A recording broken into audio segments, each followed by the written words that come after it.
vuelta con una nueva película clásica, película de 1987, La princesa prometida, dirigida por Rob Reiner, director de películas como Misery, Algunos hombres buenos, El presidente y la señora Wade. Bueno, todos tenemos que comer.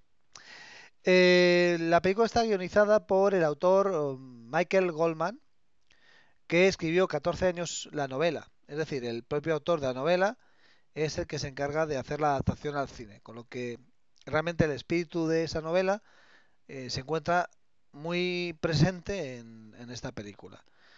No son exactamente iguales, hay cosas que me gustan más de la película y cosas que me gustan más del libro, pero yo diría que son complementarias y que las dos, tanto la novela como la película, son buenas, son muy recomendables, desde luego. Bueno, la novela de Michael Goldman utiliza una herramienta narrativa que ya habían utilizado muchos autores en el pasado. A mí se me viene a la cabeza pues Cervantes en El Quijote y Humberto Eco en El nombre de la rosa. En ambos casos nos indican los autores que no son ellos los que han escrito la novela, que están encontrando unos pergaminos con unos manuscritos y que gracias a eso han conseguido escribir la novela. Bueno, pues eso tanto en El Quijote, cuando dice Cervantes que dice que se había quedado sin manuscritos y toda la odisea para conseguir el resto de la historia, como Humberto Eco cuando nos dice que él encuentra el diario de Atso de Mel, que es el protagonista del Nombre de la Rosa, el monje joven que viaja junto a Guillermo de Baskerville. Bueno, pues este monje al final de su vida escribe sus memorias y esas memorias son las que le llegan a Humberto Eco. Mentira. O sea, Cervantes escribe el Quijote y Humberto Eco escribe el Nombre de la Rosa. Pero es un elemento que hace que haya una historia dentro de una historia. Quiero recordar, no estoy seguro ahora, pero creo recordar que en la familia de Pascual Duarte, de Camilo José Cela, también pasaba algo así. Algo había. Pero bueno, no estoy seguro. Ahora mismo, hace muchos años que me la leí y tampoco querría ponerla como ejemplo si no es así. Bueno, pues en la novela de Michael Goldman, el propio Goldman es un personaje que nos cuenta cómo le había gustado mucho cuando era pequeño que su padre le leyera la historia de la princesa prometida escrita por Morgenstern. Bueno, pues esta novela que le leía su padre, pues le encantaba. Entonces él, años más tarde, intenta conseguirla, le cuesta muchísimo y consigue mandar un ejemplar a su casa para que se lo vaya leyendo su hijo mientras pues eso, mientras él está de viaje. Bueno, pues cuando vuelve de viaje, su mujer le dice, mira, es que el niño no ha podido, se ha leído 2 capítulos y bueno, pues en el segundo se ha quedado atascado. Y Michael Goldman, que no entiende, lee la novela y se da cuenta que el segundo capítulo, gran parte de él nunca lo había escuchado, porque su padre solo le contaba las partes buenas del libro. Y entonces decide hacer una edición de las partes buenas del libro. En el libro nos cuenta las partes buenas y en algún momento nos aparece, bueno, y aquí había 30 páginas de no sé qué. Aquí había una explicación de no sé cuántos. Y es bastante gracioso verlo porque te imaginas cómo sería ese libro realmente si hubiese existido, pero, pero digamos que es una forma, un recurso narrativo, como he comentado antes.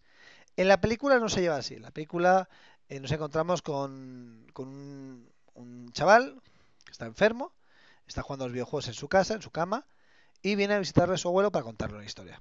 El chaval que es Fred Savas, el chaval de aquellos maravillosos años, esa serie que durante los años 80, 90, pues estuvo ahí al pie del cañón. Y el abuelo es Peter Falk, es Colombo, y bueno, pues en algunos tratos parece un Colombo más viejo, pero realmente se comporta un poco como Colombo, buscando cosas. Y es Colombo el que, bueno, Peter Falk, el actor, el abuelo, que es como aparece en los créditos, nos cuenta la historia, le cuenta la historia y cuando va contando, pues aparece pues la historia ante nuestros ojos. De vez en cuando cortan la película para que escuchemos la voz del abuelo o del nieto o veamos sus caras. Un poco parecido a como es la novela, pero distinto, como podéis ver. ¿Y qué tiene esta película que le hace tan especial? Pues tiene muchísimas cosas. Hay muchísimas cosas que la hacen especial. Por eso cuando escucho la palabra remake asociada a esta película, me entran sudores fríos. Y eso que hace un calor en verano en estos momentos, impresionante, pues me entran sudores fríos. Porque creo que quizás se puede hacer técnicamente mucho mejor, pero que creo que muchísimo del encanto que tiene esta película se perdería con una nueva versión. Estoy convencido de ello. No solamente es la banda sonora de Mark Knopfler, que nos acompaña durante toda la película, que es maravillosa, es una banda sonora envolvente, que realmente está muy bien adaptada a esta película. Eh, me acuerdo, por ejemplo, el tema de las espadas que hay en el combate entre Íñigo Montoya y el Hombre de Negro, impresionante. Esa música me parece que es increíble. Pues, pero todos los temas, todos los temas de Van Knopfler son increíbles. La canción del final con Willie DeVille, el de Demasiado Corazón, la historia del libro, dentro de la historia, es maravillosa. A mí me gusta mucho esa canción, esa voz rota de Willie DeVille, me encanta. Pero bueno, no solamente es a nivel de las canciones o la música ambiental, sino los efectos de sonido, me parecen que dan muchísimo encanto a la película. Y bueno, la fotografía, quizás la fotografía ha envejecido un poco mal, ha envejecido y bastante. Pero sin embargo, quizás siendo un cuento, quizás siendo una historia de fantasía, como es, realmente que haya envejecido prematuramente la película nos da una pátina de cuento, de una historia que pasó hace muchos años, que pasó hace siglos. Eh, y lo cierto es que tampoco le queda mal esa pátina. Las actuaciones, bueno, Robin White, Buttercup, la princesa Buttercup, la amas, la odias, dices eres tonta. Durante toda la película no te quedas indiferente ante ella. Además, está en esta película, estaba en su mejor momento. No digo que, por ejemplo, luego cuando hizo de cuando hizo de Jenny en la película de Forrest Gump no estuviera bien, no hiciera una actuación maravillosa, pero aquí era totalmente pura inocencia la que transmitía. Me parece que es una película, la actuación de ella en esta película, desde luego, pues me encanta. Luego el hombre de negro, o el muchacho, el Cary Elves. Cary Elves quizás tenía una prometedora carrera. No ha tenido suerte en muchos aspectos este actor.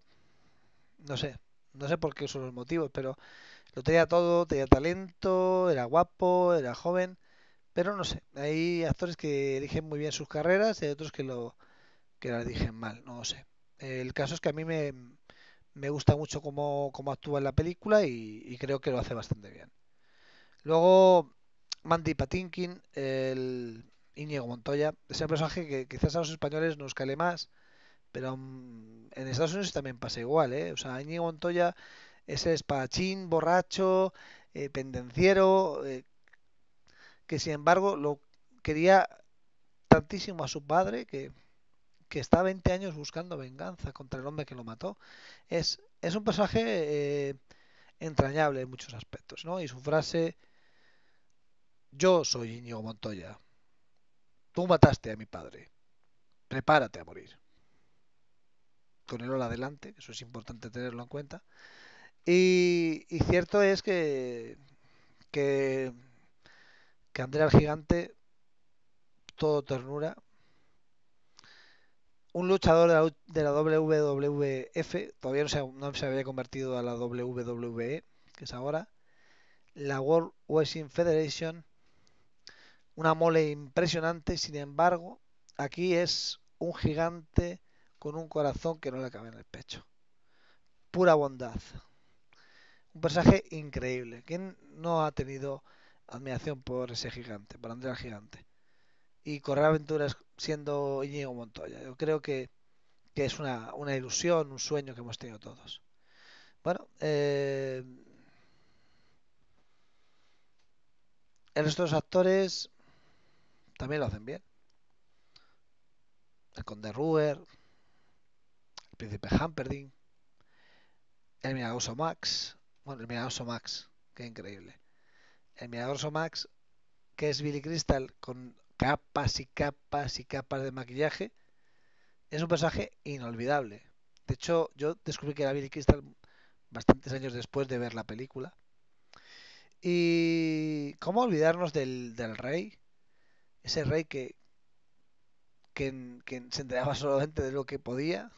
En la novela es mucho más interesante el personaje, que la reina es la única que realmente le consigue traducir todo lo que va diciendo el hombre. Y el cura de la película, el matrimonio. El matrimonio es un sueño dentro de un sueño. Esa frase creo que la hemos escuchado cientos y cientos de veces. Bueno, como digo, la historia es una historia muy sencilla. Es un cuento muy corto. Es una historia. Bueno, la película dura 98 minutos. 100 minutos, o sea, lo que duraban antes las películas. Ahora se ha estandarizado que mínimo tiene que haber 2 horas, pero antes no era así. Antes no era así. Y las películas duraban lo que tenían que durar. Y esta película dura justo lo que necesita durar. Es un cuento con su inicio, su desarrollo, su desenlace. Y en medio pues nos encontramos pues la subhistoria del abuelo y el nieto y la música y el disfrute de los sentidos de esta película. Es una película que yo recomiendo a grandes y pequeños. Si no la visteis de niños, os habéis perdido una oportunidad porque esa película hay que vivirla de niño. Hay que vivirla cuando todavía eres un hervidero de imaginación. Pero incluso gente que no la vio en su momento de niño, la ve ahora y se siente como un niño, porque realmente la película tiene magia, tiene verdadera magia. Para mí, a mí me lo parece y es imprescindible. O sea, es una película que si no has visto tienes que ver, porque lo único que saca de ti son pensamientos positivos. O sea, realmente es una película que da muy buen rollo. Para mí es una película que parece que nos lleva a un mundo en el que todo es posible, en el que las cosas se pueden solucionar y en la que los buenos sentimientos tienen algún valor. Aunque haya problemas y los héroes no sean perfectos y tengan errores y bueno, es lo que hay. Esto ha sido todo por hoy, espero que os haya gustado y nos vemos. Muchas gracias.